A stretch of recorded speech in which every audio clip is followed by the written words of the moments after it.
So, hello everybody. Welcome to this perfect conduct teaching. I would say you all are incredible fortunate to attend this teaching. Do you know why? Because so many people, the idea of these things, the idea is like a vows. The vows means promises. Promises means you have a bad consequences. So better to not promise. That kind of misconception everywhere in the world. Not just a non-Buddhist, but all Buddhists also have that idea. Unfortunately, not just all lay people, but even monks, nuns, they have that kind of idea. I'm not saying everybody. Of course, there's some fortunate monks, nuns, even lay person can understand the essence of this and the true meaning of those. But unfortunately, the majority have this idea, so then people avoid it. You are avoiding because you think better to not promise because I will have a bad consequences.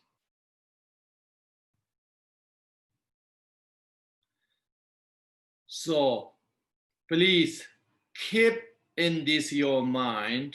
This is very, very wrong. Totally wrong. Totally. Okay? Not just little bit wrong. Is totally wrong.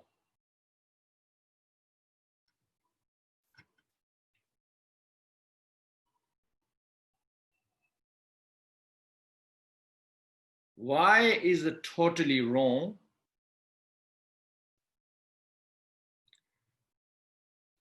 Because firstly, you forgot these all come from a Buddha who has unconditional, limitless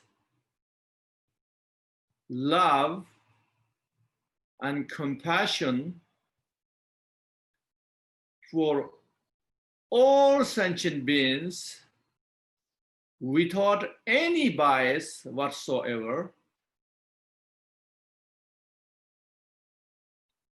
So why he going to tell us something dangerous and better to avoid it? Just think that simple logic first.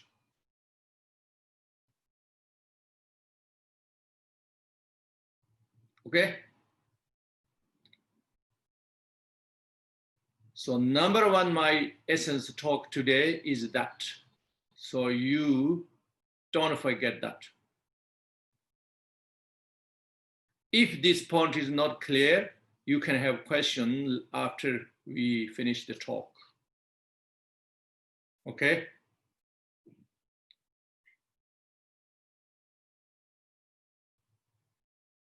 If you have arise a question, is that means any promises we not follow or we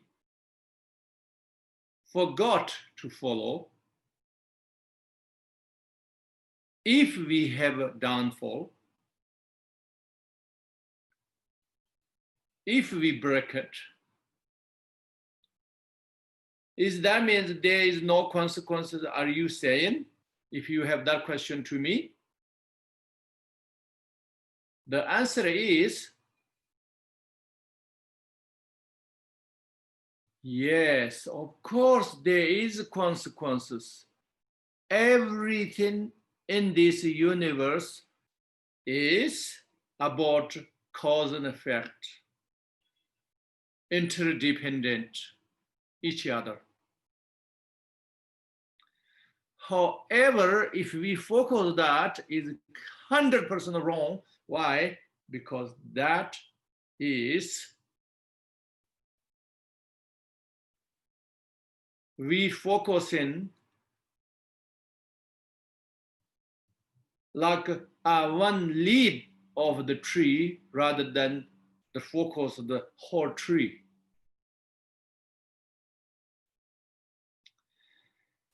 If you have a beautiful, huge tree, have 1,000 branches and million leaves are so beautiful,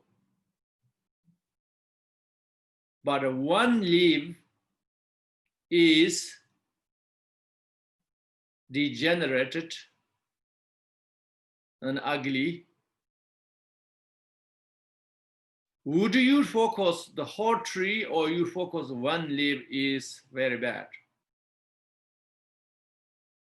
It's like that. Is that clear?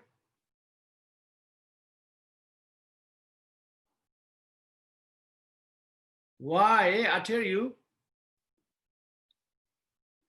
when you have inspiration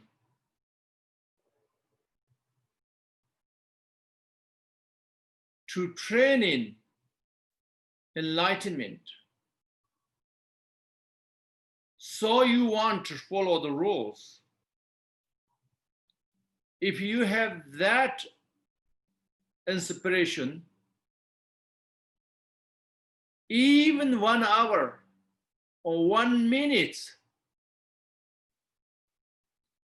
that is 1,000 leaves of the tree.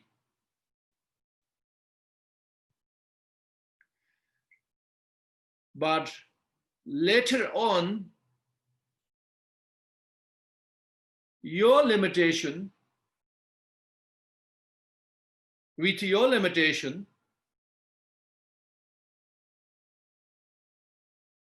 the worst scenario, you break those, your inspiration, you promised, is one leaf you lost. Is it worth to have that tree, even you lose a few leaves later? Or you never had that tree is better? Are you avoiding that tree generate incredible fruits and shadow when you are hot weather, and your garden and your backyard?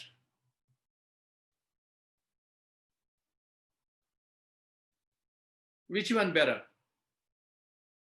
So like that, please, so try to understand this simple analogy and not misunderstanding. Okay? Okay.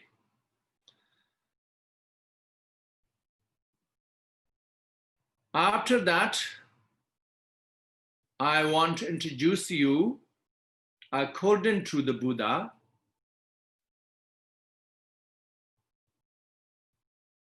we have 3 levels of training depend the sentient beings capacity. Lower capacity training and medium capacity training and high capacity training. So that is absolutely your choice, which one you choose. I'm going to explain these things.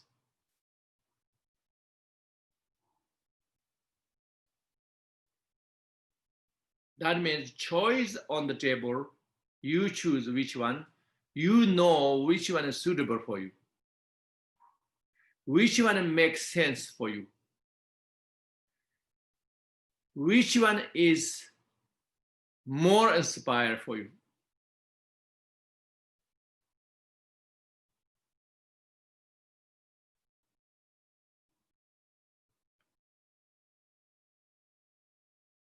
Also, you can check yourself, you investigate yourself, analyze, is it real inspiration or you are just proud and greedy attraction.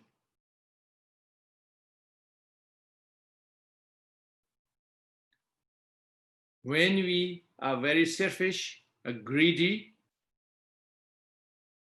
and force confidence, then we want all the best, the highest. But you don't know you are suitable.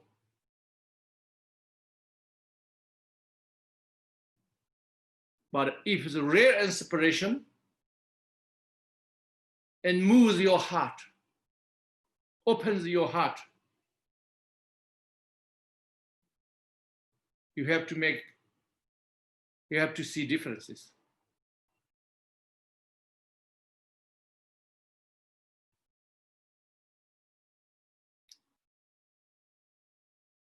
Okay, so these three trainings,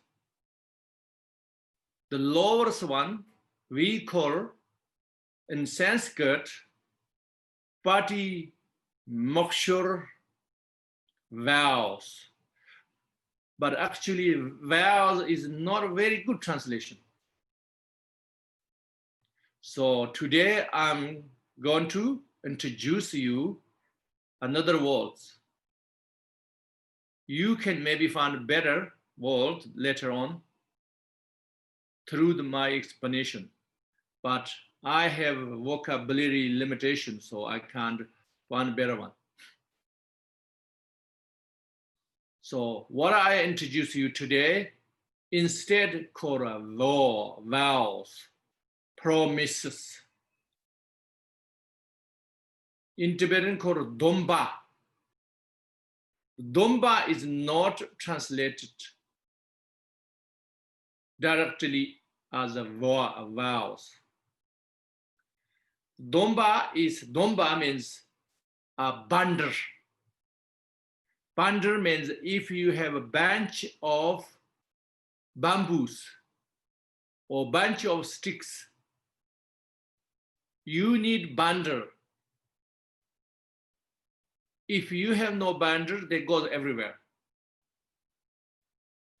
You need bandar to look after easily. So Domba means that. So think of that. So then Pati Mokshur Domba. So Pati Mokshur Bandar. So now we have to think of what means Pati Mokshur. Because Sanskrit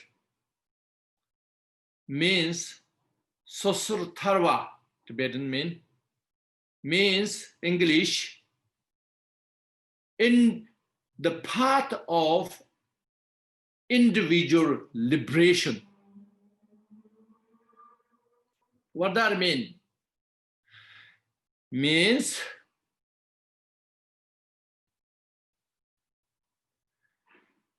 You don't have responsibility to liberate all sentient beings.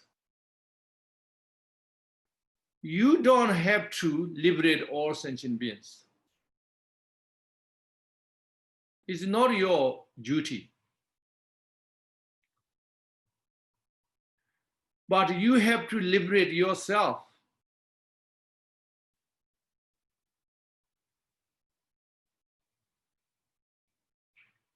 So what you have to do, how you began,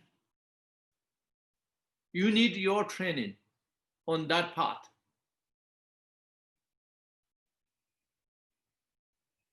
Everything you need training.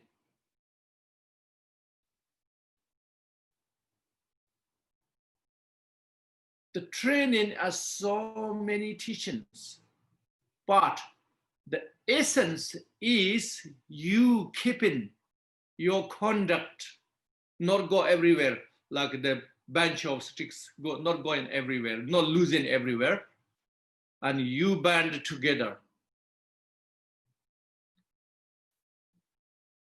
The boundary, you need that boundary.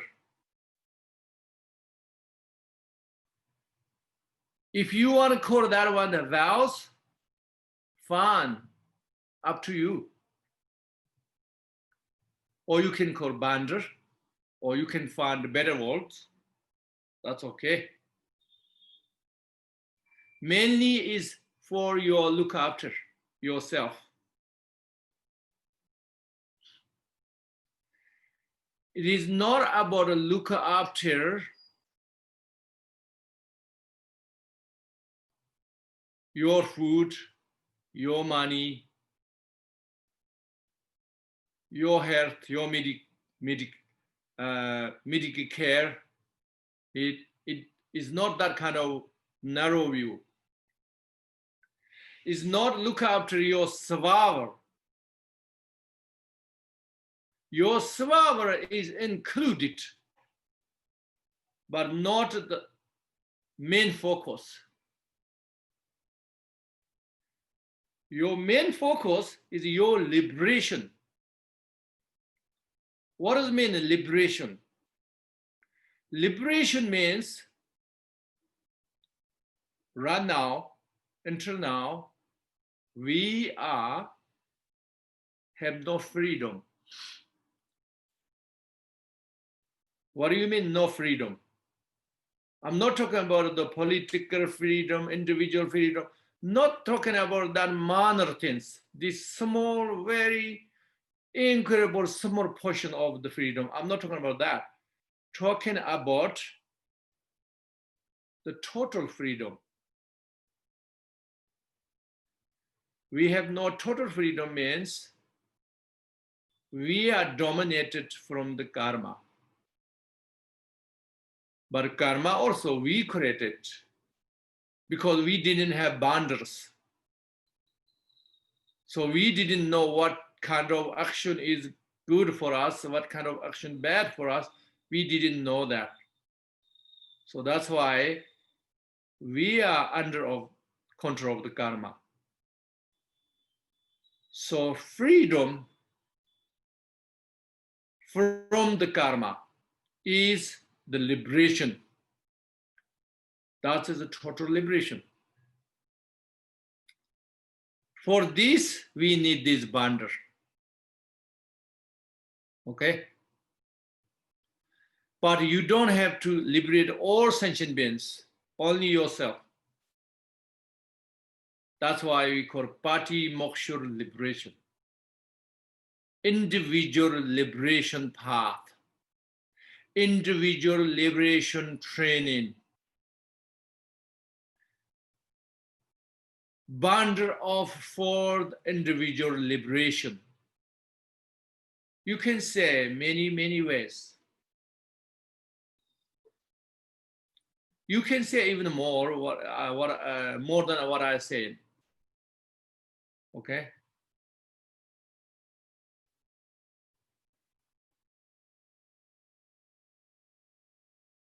That is the lowest path. I mean, lowest path in Buddha's Dharma. but this is become very high if you compare elsewhere. But it is lowest path in Buddha Dharma. So now the medium path, higher than this one, called Shangchip Senhui Lapa. That's Tibetan. In Sanskrit, or half Sanskrit, half English, the Bodhisattva training, the part of Bodhisattva training. So Bodhisattva is Sanskrit.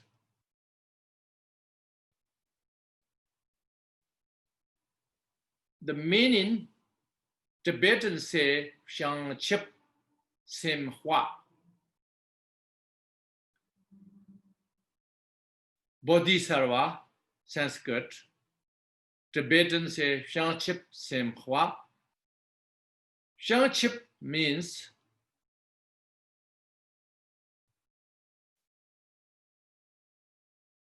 the part of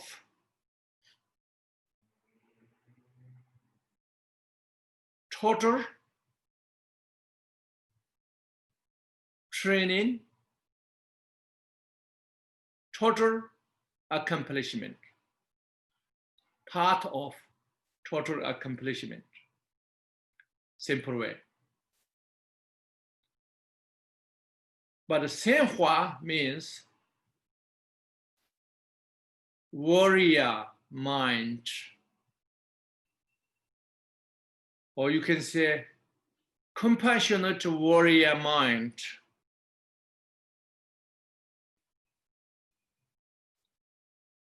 So that means when we're talking about compassion, usually people think, oh, someone have very sensitive and sad for other people's suffering and cry.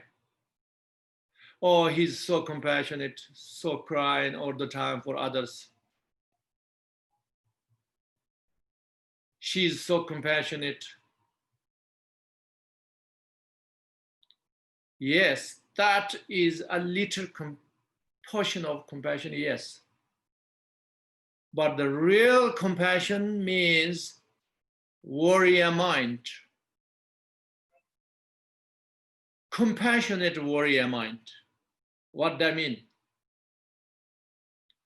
Means you really cares others and you not scared to do anything for others. So that's why warrior, real warrior, total warrior. That means no scared means you never given up anything whatsoever. That doesn't mean you make exhaust yourself physically and then die.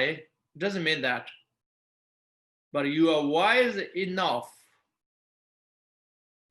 understand your limitation, your physical limitation, your current limitation.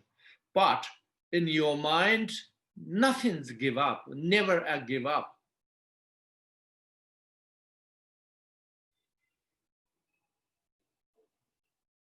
That it is why Bodhisattva path means you take responsibility, liberate all sentient beings.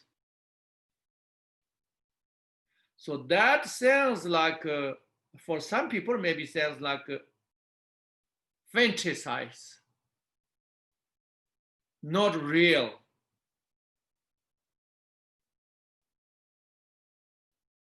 So better to take your individual liberation because that's real. But innumerable sentient beings, impossible one person take responsibility. So sounds like is fantasize, imagination, not real. I think many people could think that. But what is real or not real is only what is real in your mind. That's it.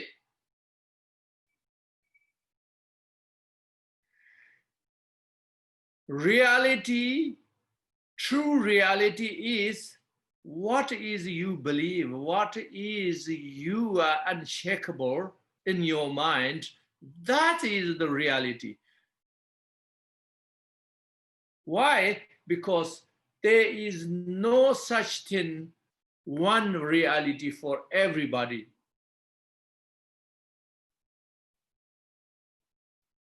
That's why this is incredible, unbelievable value. Have this mind. If you have that mind, you don't need anything. Or you have everything if you have that mind. So would you like training in that path? Then this is called Bodhisattva path. So Bodhisattva training. Training means you have to go slowly, slowly, bit by bit. Is not one day you can have that. Suddenly you can have that. But at least sounds good, feels good. You are kind of inspired. That we need to begin.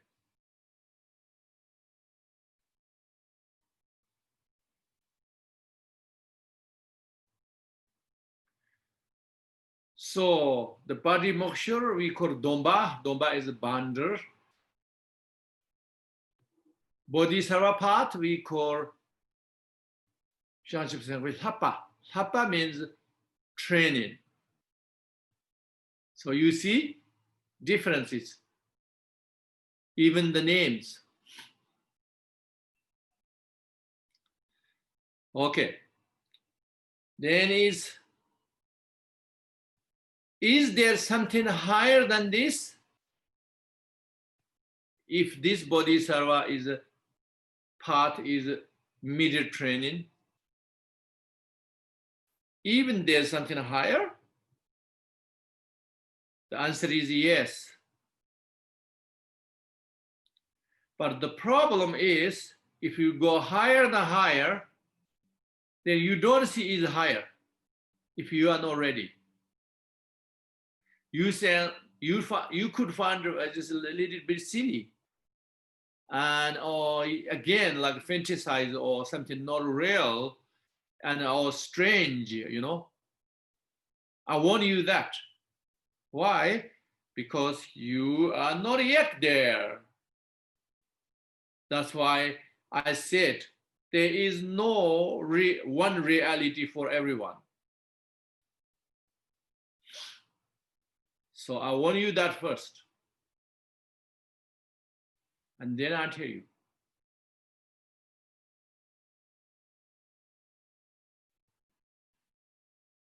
Also, I want to tell you, lower training, medium training, higher training, all of them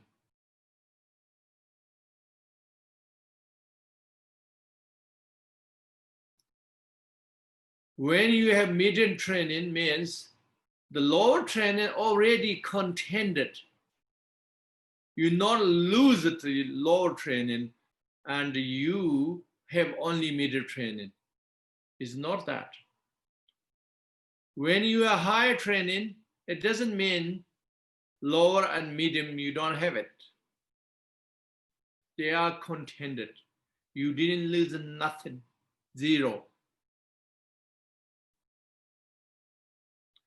but doesn't necessarily appear as you follow this lower and medium.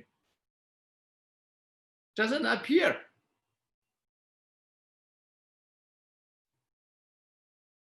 Why? I tell you.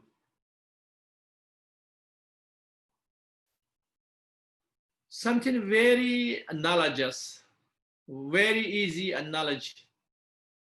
Because we all know children. We all know what is children. And we all know we make rules for children.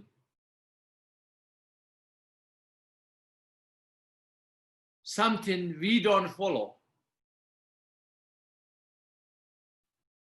And also we make rules for early teenagers.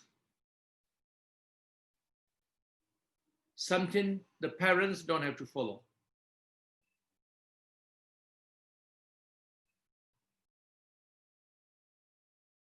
So think about why parents don't have to follow and they have to follow. The answer we know, because they have some limitation. Parents doesn't have that limitation.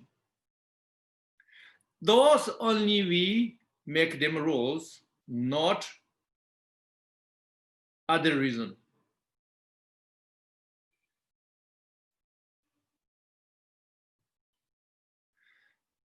So why parents don't have to follow that rule? Because you are out of that problem. That means you already serve the purpose of the rules for the children and the teenage.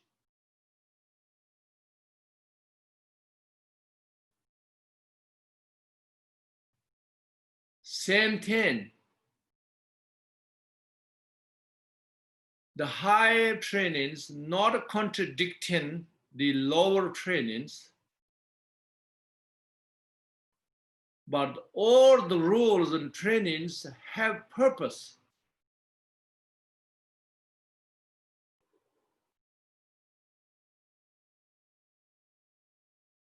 So when you are looks like contradicting, you're not contradicting because you already serve the purpose.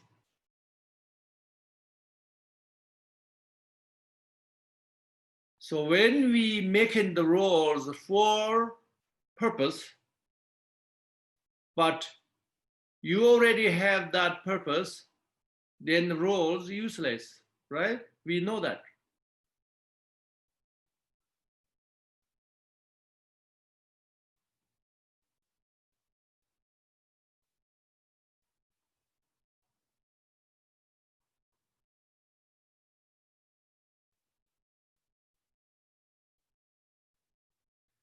A simple idea. We have medicine, some medicine bottles we have, children cannot open.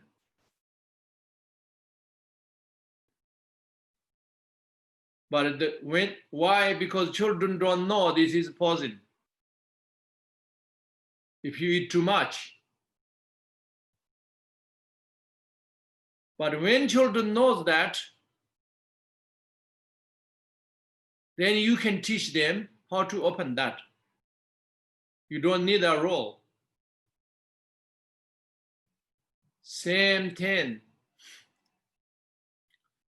So now I'm going to tell you the high level of training. Tantayana training. Tantayana we don't call training. We don't call bundles. We call Tamtsik. Tamtsik means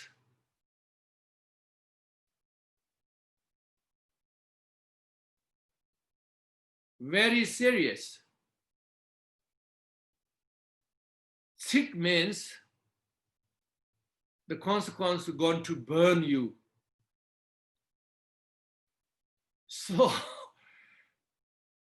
So many people take that literally, literally. So that's why they are avoiding Tantrayana. People are avoiding, but not everybody avoiding. There are two extremes when it comes to the Tantrayana.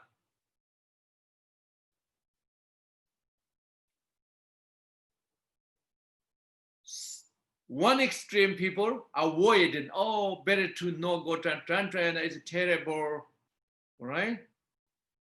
It's so bad, wrong religion,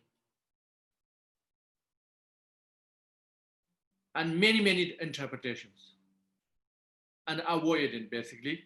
That's one extreme.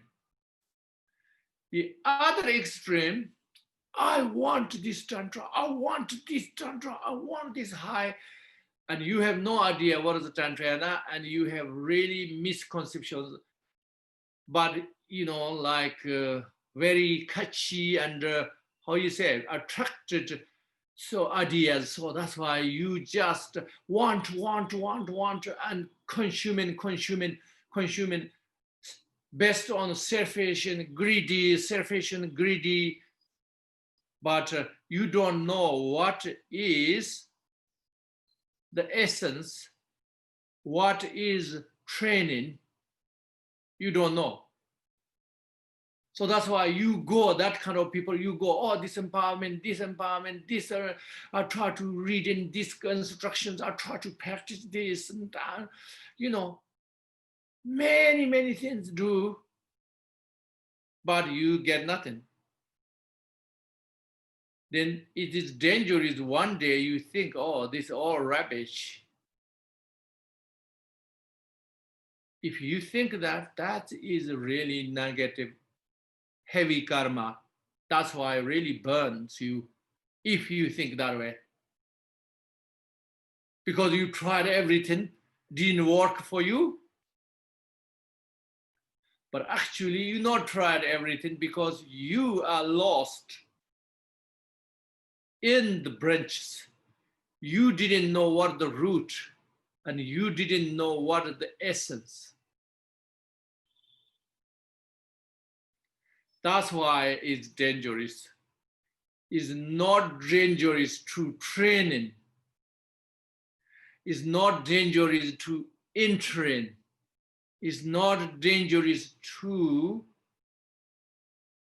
inspire. It's not dangerous to have non-judgmental, a little pure perception, a little. This is incredible, fortunate, not dangerous. But unfortunately, so many people think are either dangerous or either something you can gain with selfishness. So that is wrong. So better to understand the meaning is sacred commandments.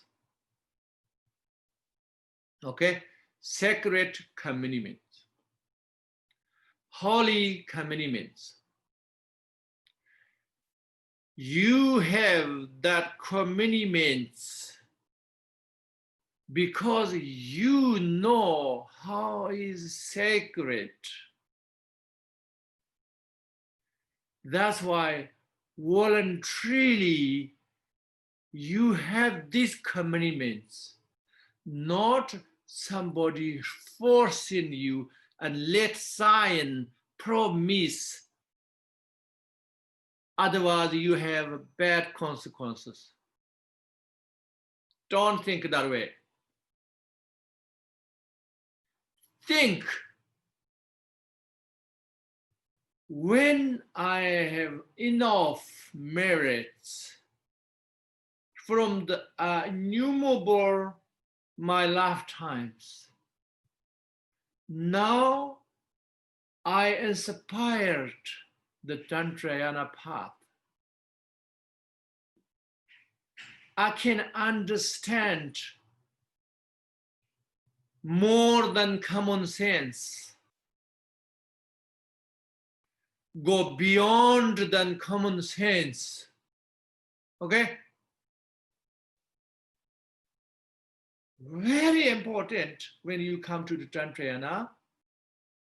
You have to understand more than common sense. That doesn't mean you are not related, nothing with common sense. You understand perfectly the common sense, but also you understand something common, go beyond common sense.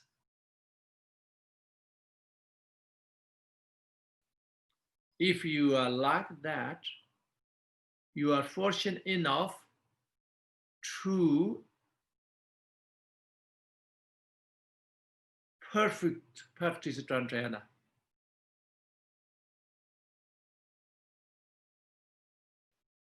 But even you just believe without understanding, if you have unshakable belief, that is enough to begin.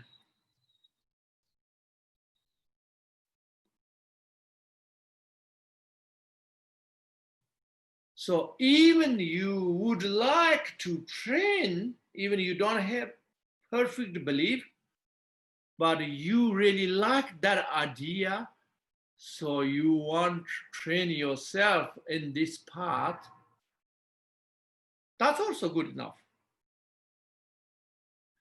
But if you pretend you are incredible, intelligent, and skeptical, not work on this path. Better to not try this path. If you are really intelligent, skeptical, this path is not for that.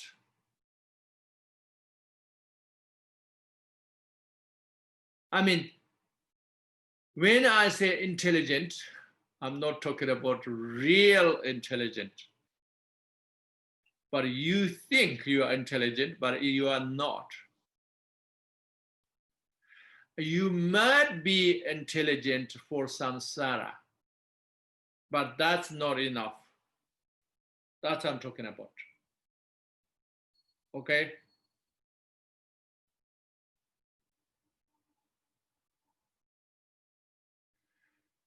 So remember, Patimoksha, individual liberation vow, we call a banders.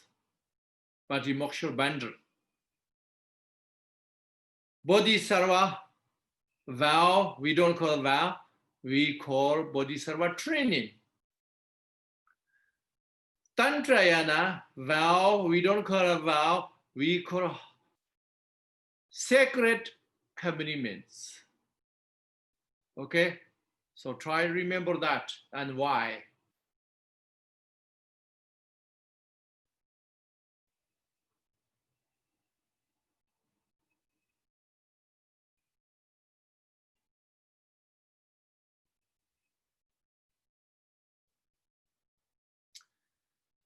So how are we going to teach these ones?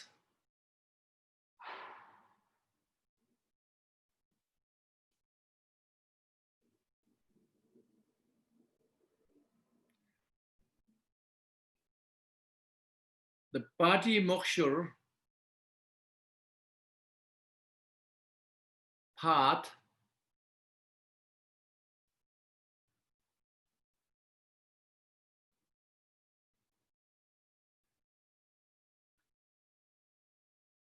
has lay people's banders and monastic communities banders. Okay? We don't call our vows, remember? Banders.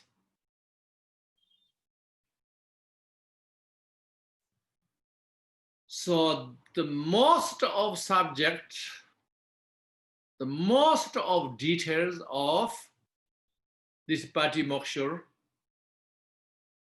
is about roles, monastic system. Okay? Lay people have a very little caution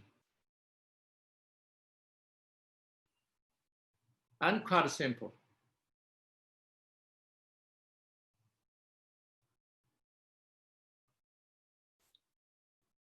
When you come to the Bodhisattva training, doesn't matter you are monastic or not monastic. Is same training.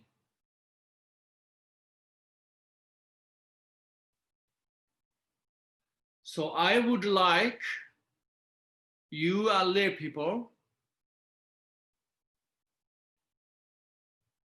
understand there is a path for you to achieve fully a Buddhahood without become monk or nun.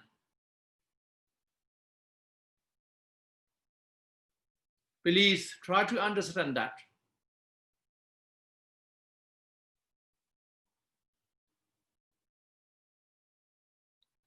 Then you maybe think, what is the purpose to become a monk or nun then? If I don't need to achieve Buddhahood, don't have to become a monk and nun, why purpose? The purpose is only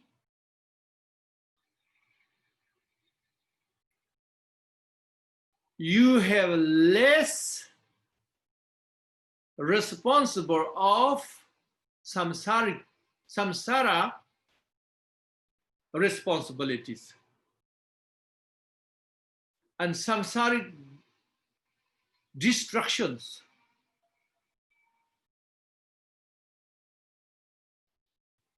You simplify your life.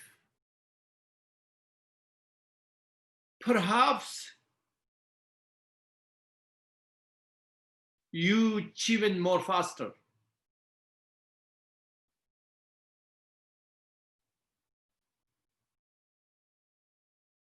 But you really achieve more faster or not is individuals matters. But in general, of course, you become a monk and nun, then you have less samsaric distractions and responsibilities. That's all.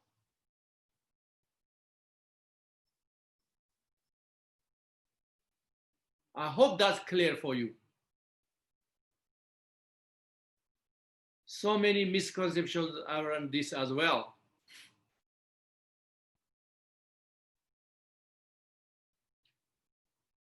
Okay. Another thing I want to tell you, very important and almost nobody really knows. I mean, minorities of course know, but it's so many people don't know and don't aware, and even aware, maybe bottom of the heart, but kind of forgot all the time, is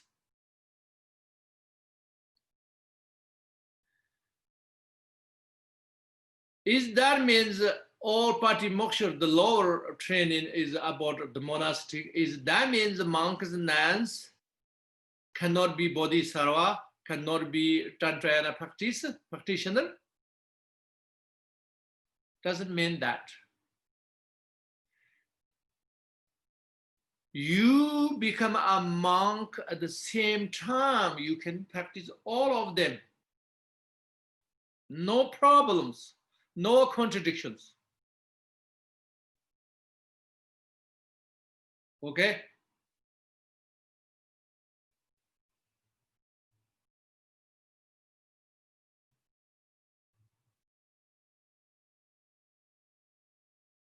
But if you are really high training of Tantra, if you are really high level of Tantra and a master,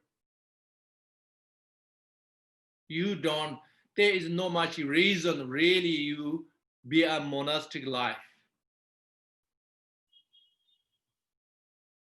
Why? Because the monastery more emphasize the patimoksha, you know, patimoksha rules.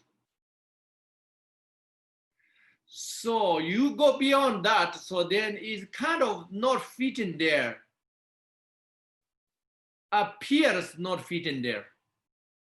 Inside, perfectly fitting, but appearance is not really a fitting there. So that's why you don't have to stay in monastery at all. Other than that, no contradiction. Okay?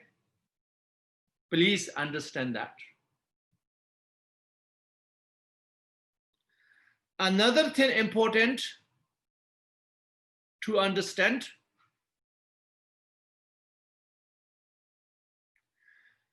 okay, let's say Tibetan monks, nuns,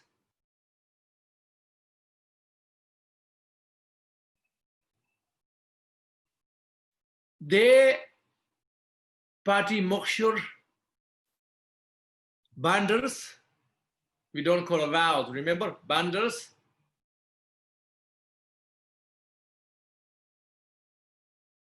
Are they about training self-liberation, or is taking responsible all sentient beings?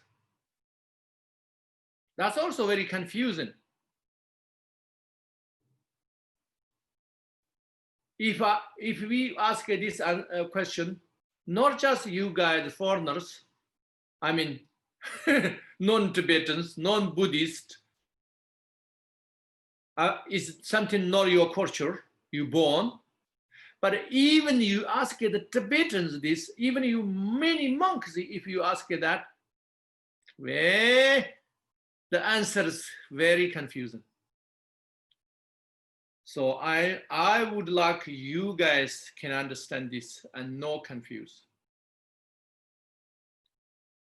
So the answer is, no matter they emphasize in our side on monastic rules, which means a patimoksha bandhas, which means the individual liberation bandhas, even emphasizing that in general, inside you meant to be bodhisattva path or even the Tantrayana path, not meant to be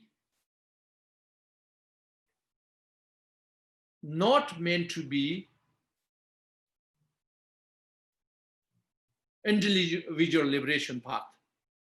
Okay? Not patimoksha path. Can you believe that? It sounds like a contradiction, isn't it? Sounds like strange, isn't it? I say again, hopefully you understand. All the Tibetan monasteries, they training or site what they accustomed emphasize is like patimoksha way, patimoksha path, individual liberation path. But they meant to be inside like bodhisattva, even like Tantrayana. Okay? Okay, then your answer, maybe question is, what is the reality? Are they really patimoksha practitioners or they are bodhisattva practitioners? This answer is very tricky. You don't know. Only individual. Who knows which one is? Some monks they can understand maybe a little bit the Patimoksha path, but then Bodhisattva and distance maybe no idea. They just chanted. They chanted prayers, but I have no idea. That could be. Some maybe have a little bit idea. Some may have more idea. Perfect idea, very rare.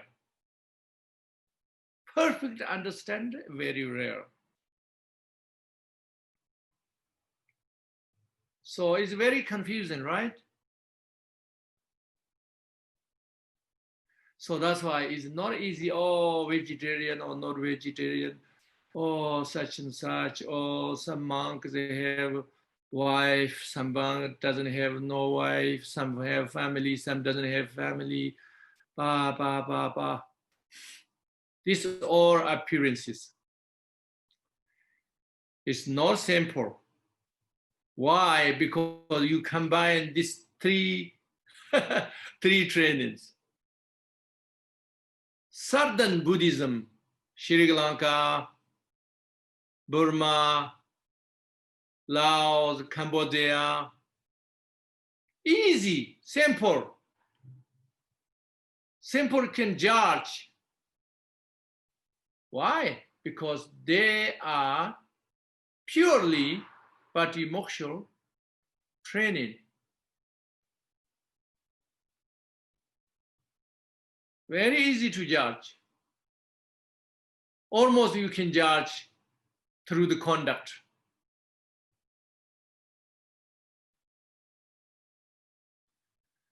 But the Tibetan Buddhism, Bhutanese Buddhism, Mongolian Buddhism, or the Himalayas Buddhism come from Tibet directly, not from India directly.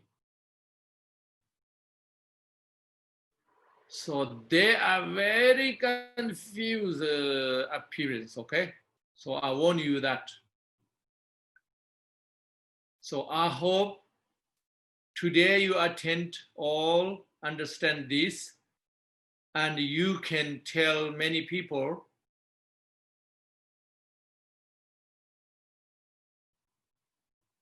you can give this knowledge to so many people,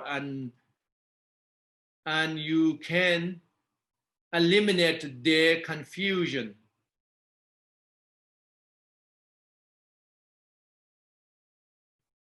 Because when we have limited understanding, then we have so many confusions, misunderstanding, misjudgment, so many things happens. For that reason.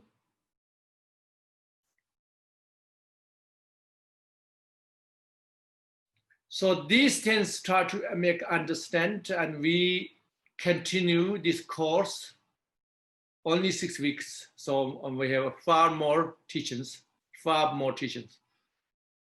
So we go through each of them. Patimoksha, only lay people, okay, not monastic. Monastic is very long. You have 2,000 pages if you want to go details of monastic rules. This is for us kind of Western time. So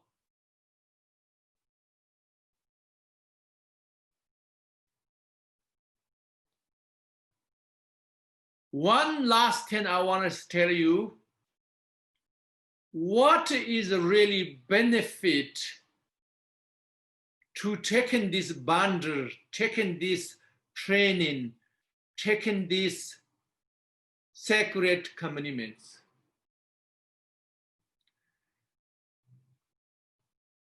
Either have different benefits, but what the common share, I tell you today.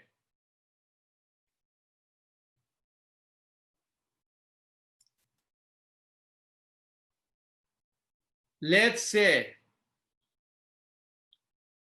somebody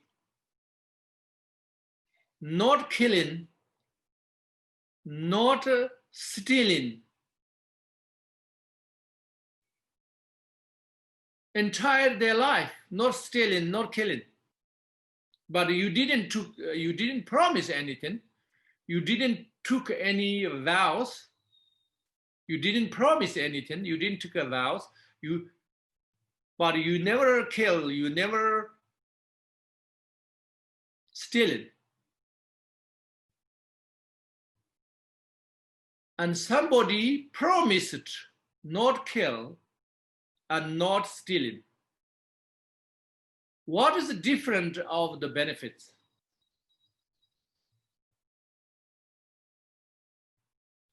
Let's say who is not killing and not training, not stealing, but no promise, that kind of person, you are accumulating merit from not killing and not stealing. Let's say, we say kilos, okay? 100 kilos merit every day you are accumulating. This is knowledge, okay, or not real. The merit you cannot kilogram. But somebody promised you have that vow, and then you follow that vow, and you're not killing, and you're not stealing.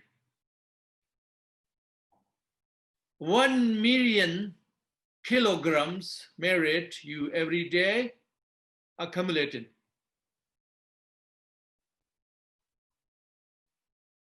That differences. Even you doing the same thing, you have vow or not vow, or you have this, is that difference. So isn't it silly? People only think the bad consequences and no good consequences. That's why even 1 minute you have 100 kilos of merits. So why you avoiding? Because you are only scared, oh, maybe I break in the future. But you don't know, even you die before you break.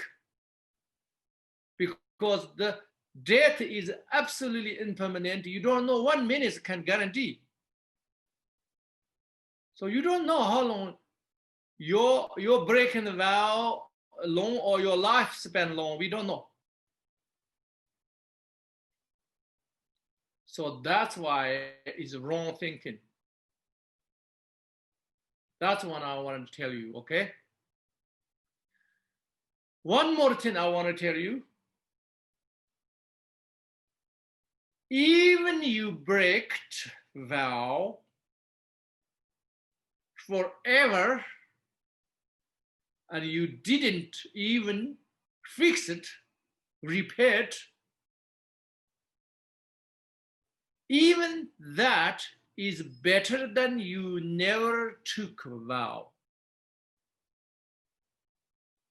Can you believe that? The total benefits is different. That is why people is so stupid avoiding taking vows. Third, I want to tell you, all vows you can repair if you genuinely want to take from the beginning. And then later you have your limitations, not purposely broke, but you broke it, you can repair. So that's why. Basically, somebody giving you a golden container, but you don't want because you think I may break them. Isn't that so foolish? Because you may break this or not, that reason you don't take golden container.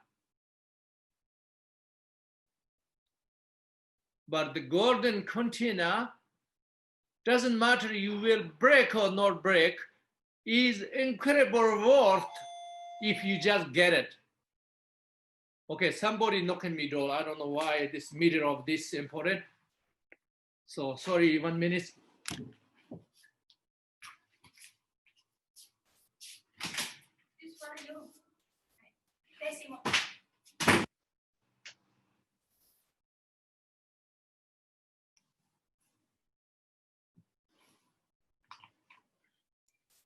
Okay. So for this reason, think of golden container. Preferably we not break them. But if even you break, that's not end of the world. It's still worth to have the golden container. So think of that, and with all the details we're going to teach in next few weeks. What I'm going to teach is how you receive the vows, how you receive these bundles, trainings, the sacred commitments, how you take care of them, not break. If you break, how you repair them. And what is the benefit of details? Temporary benefit, ultimate benefit, samsaric benefit, mundane benefit, and the sacred benefit. All of them we talk the next week. So all this subject I talk next weeks. So any other questions if you have today, we have few minutes. So if you have any questions for Rinpoche, can you add them into the Q&A area in your own language? If it's possible, let's try to keep the questions to the vows, the binders, the trainings, and the commitments, and the the different vehicles and what that means, if we can keep them to the subject.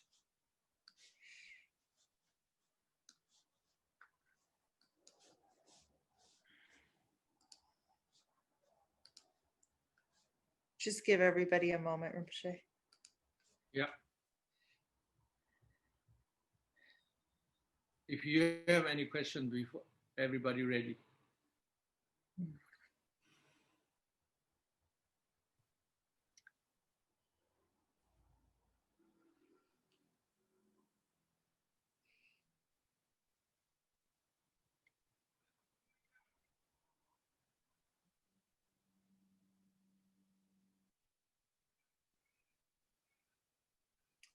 I know one of the questions I got yesterday while we wait was, so some people who've been following the teachings online and haven't had an opportunity to take the Kalachakra empowerment with you, we're wondering how they begin, where they even get these vows or these sacred commitments, how they take them and what they should do.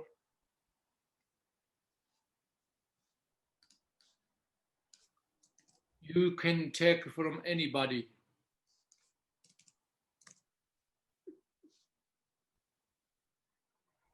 Anybody in person. I mean, anybody means anybody qualified, of course. But I think these things we can come in more details. There is a person or non-person, many things you can do that, but how to do it, I have to teach detail.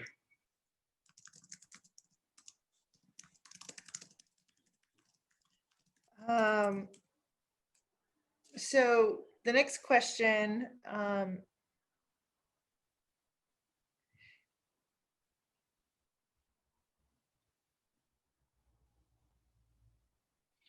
even so, the question is, if somebody doesn't take the promises because they know that they'll commit bad things or wants to commit bad things, would that person be even pure because they didn't take the promises knowing that they can't keep them? Okay, somebody give you golden container, then this person don't take. The reason is I might be break them. Is good or not? It's just like that. That you can call a pure because he might be break, so that's why I didn't took. Or you can say, oh, this person is foolish. Why you don't take golden container? Whether you break or not break, still is gold. You know.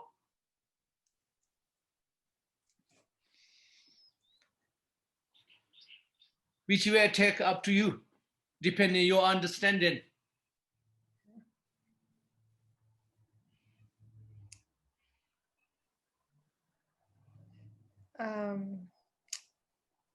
So the next question is a little confusing. This lady is wondering what the difference is between a lay monk and a monastic monk, or a lay nun and a monastic nun. There is no such thing called a lay monk. Huh? Yes, that's what I've said. So. But I think the problem is just we have, monk means we, whatever in English, you cannot expect exact, for other culture, other train, like the monk is come from, it's not come from Buddhist world. So that's why you cannot really not exact meaning, but usually monk means who lives in the monastery community and they follow the common rules, So also another way you can think of the Patimokshara vows, number one, they emphasizing regardless what is inside.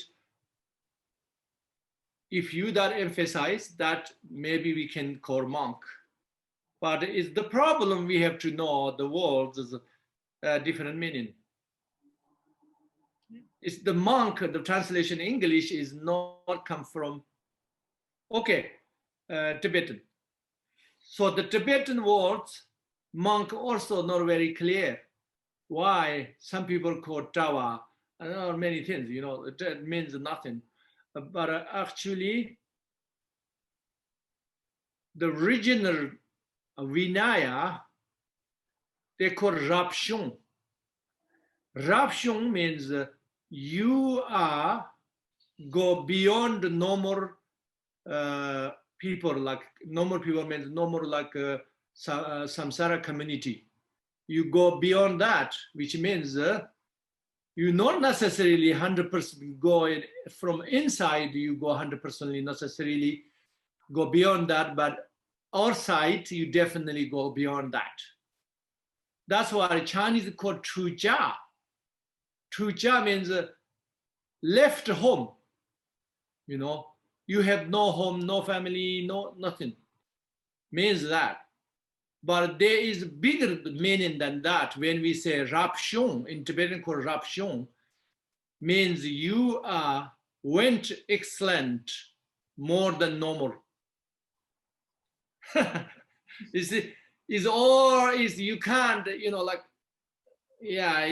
the confusion is always the words, and people have interpretation of the words.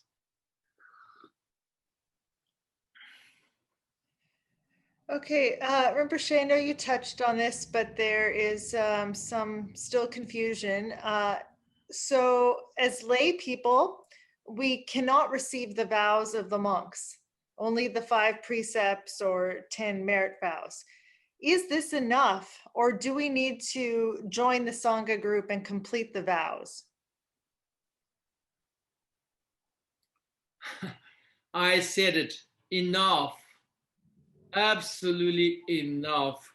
If you can take, because why? Because if you can follow the Bodhisattva trainings, that go more than monks.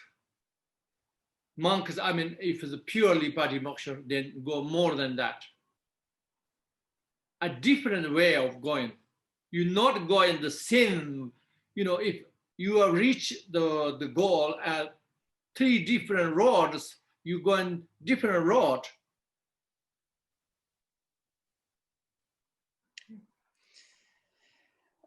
The next question is a pretty common concern. So if we know that there's something that we should not do so that we can hold the vows, such as we have taken the vow of, or the bind, we've taken the binder of not taking intoxicants. But then we're in the environment where everybody is drinking wine, such as when we're with friends and colleagues, and we feel we just have to also drink wine. Can we just purify or repent that right after we have the wine? No. So you have choice from beginning. You have choice from beginning. The 5 precepts, you can take only 1, 2, 3, 4, 5, up to you. So you can choose from beginning. That's one option. If you took the 5, then you know how to reconcile it from the Bodhisattva training. Then no problem, even you took the 5, but you still drinking sometimes. If you know how to reconcile it from the Bodhisattva training or from the Vajrayana training. But that is details I can't tell today. So we can talk about the common teachings. Yes, but I think just to also add to what you gave, so the question was general. So Rinpoche is saying that if you've taken a vow and then you're somewhere and the environment makes you feel like you can't keep it, you can't you can't just repent it after. You need to try to stick with the actual vow you took, whether it's drinking or something else. Yeah, 2 options. One is from the beginning you didn't promise to not drink, and second, you know how to reconcile it, but that's very detailed. We have to talk extensively. Yeah. Okay, so the next question is, so we've talked about the 3 paths of practice today. So before we practice Tantrayana, do we have to have some experience with the individual liberation path and its trainings? No, you don't have to. Not absolutely have to.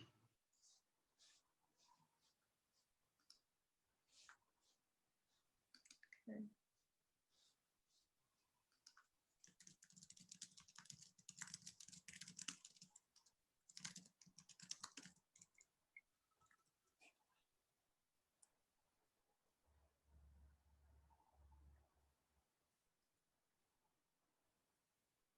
Because that training is coming the part of the, the highest.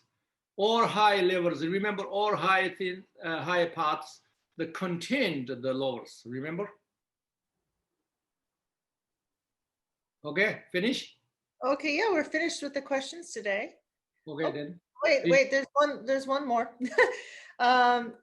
Is cannabis, marijuana, permitted on the 3 Buddhist paths? Can you smoke pot?